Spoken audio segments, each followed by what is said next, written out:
My name is Kasper, and today we will do a bait fish. I call it the See Thru herring, and this is a pattern that I have completely stolen from a guy called Kern Leo Lund, which is a quite famous Danish fly tyer. And he made this fly some years ago, and I have copied the pattern and just added some different colors to make it look like a herring.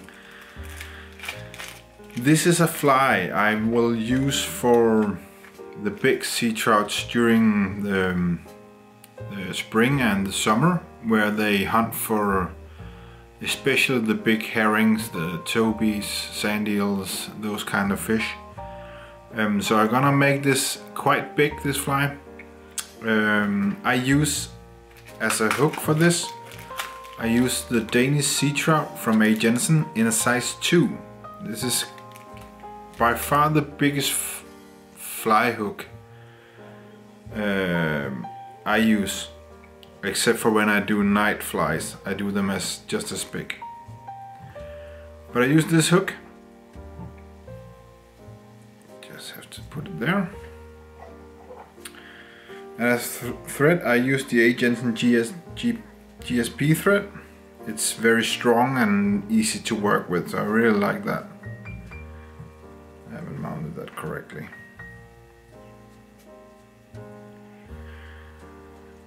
You could, if you want, put on some non-lead wire or something to give it a bit of weight if you fish over deep areas. But I finished this one off with a epoxy head, a glue head. So therefore I don't put on extra weight because the places I fish aren't that deep. That is necessary. To begin with, I use a coq de lion feathers to make the tail, and this is one of the sort of unique things about this fly, is the tail, and this is what actually makes it look quite cool. So I take 2 feathers approximately this size. I take the bended sides and put them on top of each other, so they will go like this. And then I put them on the hook and measure out how long or how big I want it. I think something like that would be quite right. And just pull some of the materials back. Making a loose turn to begin with. Make sure the feathers are standing on top of the hook instead of sliding on each side or one side. And when you got it, tie it down. Just gonna cut off some of this so it's not bothering us. As you can see here, it starts turning for me a bit. So I will see if I can make it stay in place, because it can be quite tricky.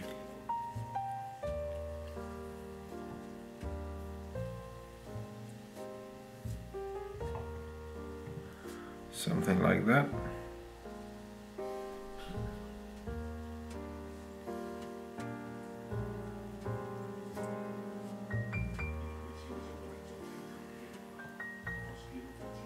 Do a great anchor point to begin with, that will make it easier for you to let it stay in place.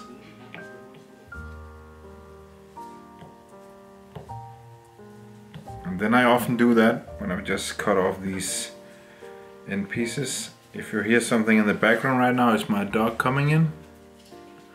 Otis that you see in the beginning of the movie. Now he's drinking a bit of water. But what I do then, I've put on the feathers just to make sure that they will stay in place. I just take a bit of glue, instant glue, Sapagap, whatever you have nearby, and put that on here just to strengthen the anchor point and make sure that the feathers will stay where we put them. Some will think that this is quite big feathers I use for this, and it actually is. If I do a smaller size, I would go way down in size on the feathers here. But as this is a big fly, I have put on some bigger feathers, and when it gets wet, they will stick together, so they won't be as bulky as they are right now. So this is the beginning. Then I'll take some see-through dubbing. I use the A. Jensen cream yellow for this one, or white, it depends. And the reason why I use this is just to tone down the colors in it, because later on we will put some quite flashy materials on it, so just to give it a little damp. So I take out bunches like this approximately, then I cut it in half, because it's very long fibered material, this see-through dubbing.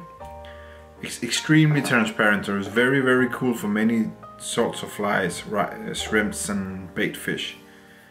But it's very, very long, so often I just cut it in half or in thirds, depending on what fly I do. And then I put this on here, just tying it down. Nice, and it don't mind, it can be a bit bulky, because we will scratch it out with our dubbing brush in a short while. Begin to make the body that way.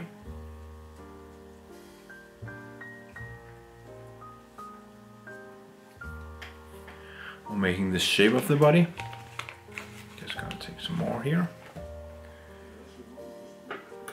and cut it. You can do this fly in so many different variations and different fish types, bait fish types.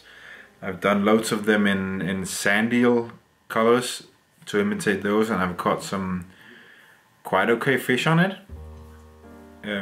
But this one is especially meant to look like a herring, so we will go a bit different way with the colors. Just a tad more, and then we're done with that body part.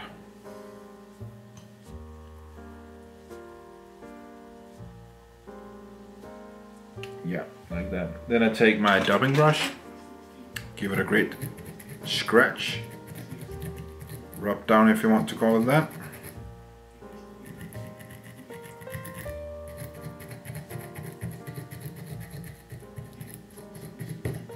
Really pull out the materials, because they will give a great body feeling to the fly.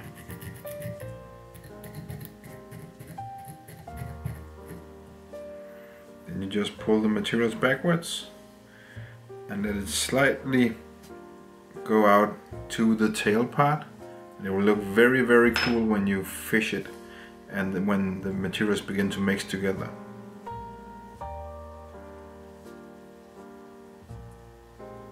So that's how we do that part. Then we will start slowly to do the head, which is still a part of the body. So what I do to start with, I have some ice dubbing in pearl green from A. Jensen. This is a very, not long fibered, but very straight fibered material. It's approximately a third of the length of the see-through dubbing, sorry. Something like that. As you can see, there's quite a bit of flash in this, so that's why we dampen the colors or tone them down with the yellow dubbing we used before. Then I turn around the vise, if possible of course, tie the one end down, letting most of it hang towards the eye. Then I will flip it back like that. Turn it over, then it's easier for me to work with, at least. You can do whatever you want. Then I'm tying it down there.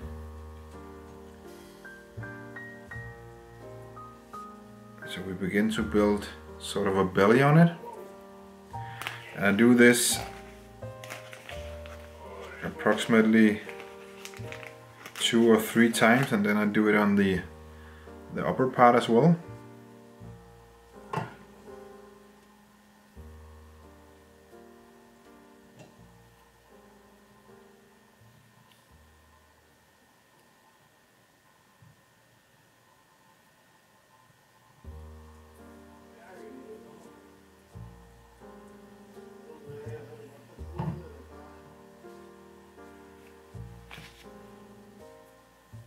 You can use the spare parts that you drop on the table, just take them and mix them together, then you have a nice little bunch again.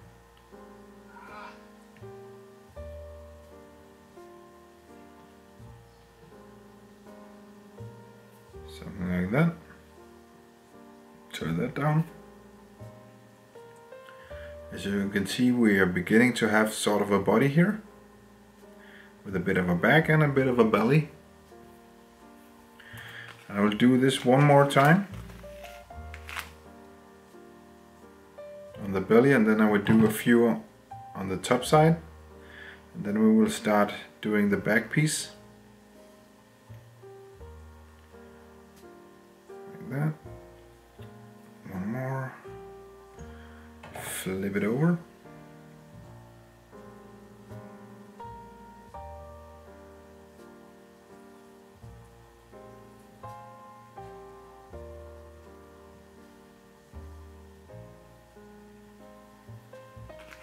We do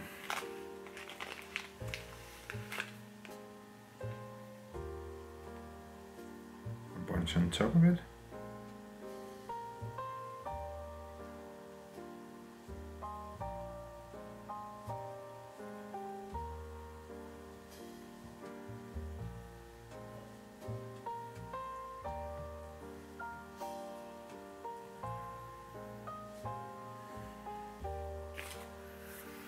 And then we will take, to make it look like a herring now, we will do the A. Jensen's eye stopping in hollow silver. And this is what makes the difference on this fly. This is a quite curly material and long fiber as well. So when you pull it out of the bag, you have quite a bundle. And once again, I just do like I did with the see-through dubbing. I just cut it in half to make it easier to work with, and we don't need that long fibers. So we have something like this instead.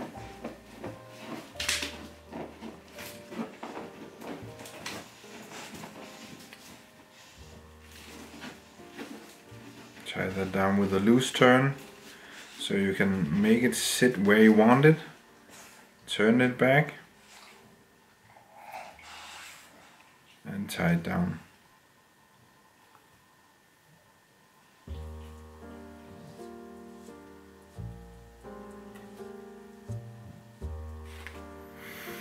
Take the rest of the material that you have after the cutting.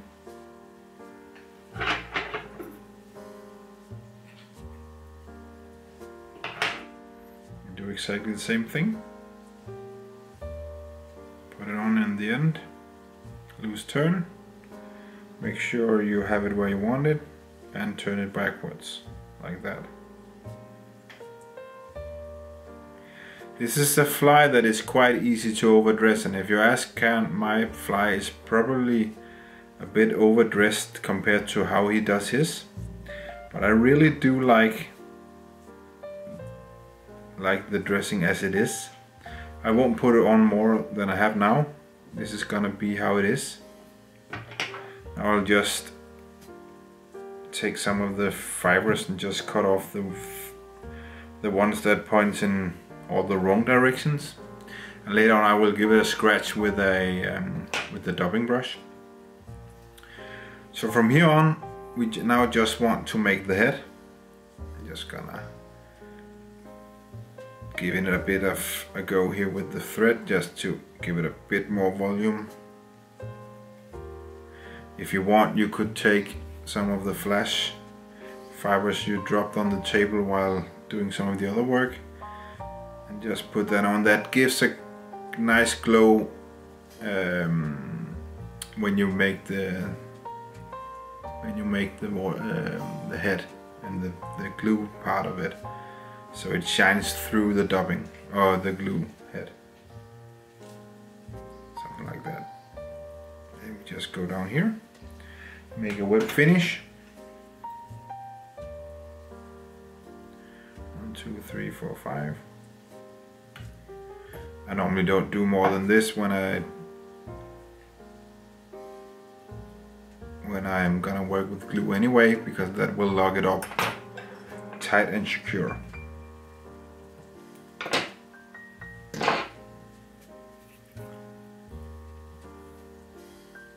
So now I just made it a bit of wet, and you can see how it really begins to look like a bait fish.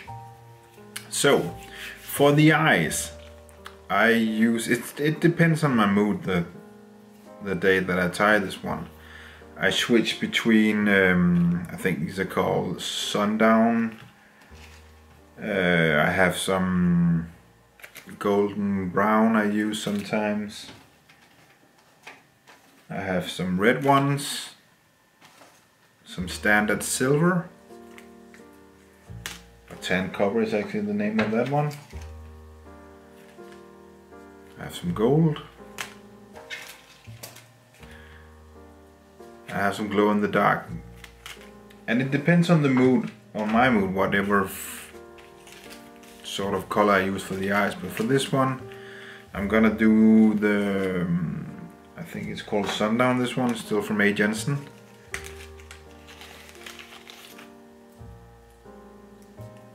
I'm just gonna put one on each side, and I do it just behind where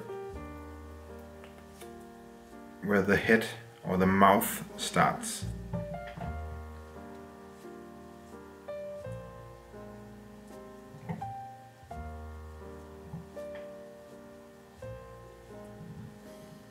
Something like that. And this, why I do it there is just simply to make sure that I have enough space out here to make a mouthpiece after the eyes.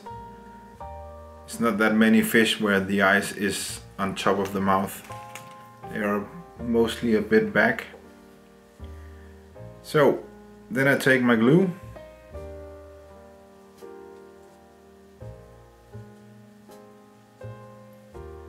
It's almost empty, this one. I'm just gonna find another one.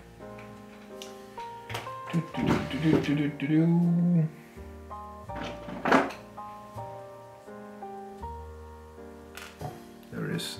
And we're gonna take the materials and pull them back a bit, just so it stays the right way. Put on a drop. I don't mind putting on quite a big drop, but it depends on how I want it. I'm gonna spread it out with my dubbing needle anyway.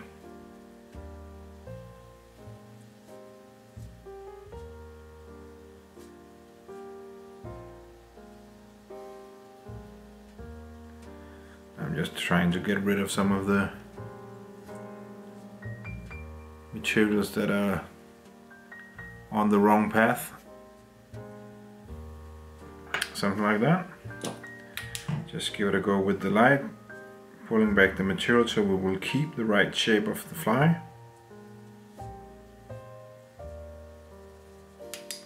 And I'm going to cut off some of these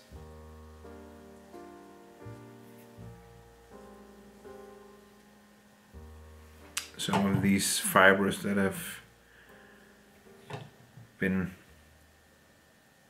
glued, and it's gonna make a mess if I don't do that. Then I do it one more time, put on a drop. And this time I'm gonna go for the eyes just to make sure that they will stay in place.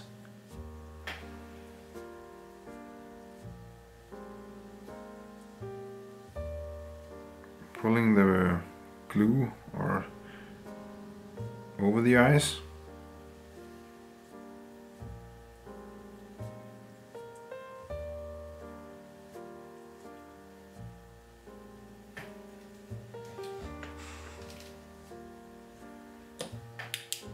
Give it a go.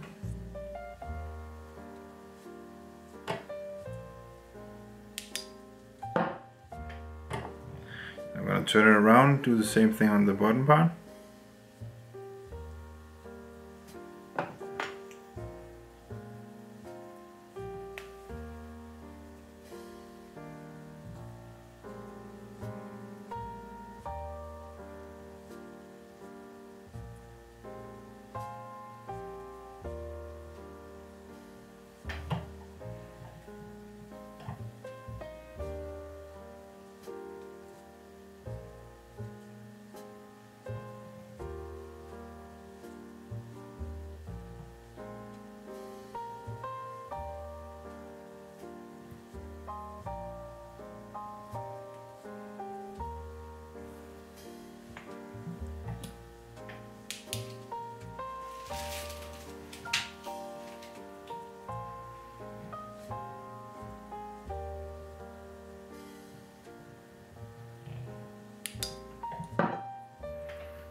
Just probably gonna give it a last go here.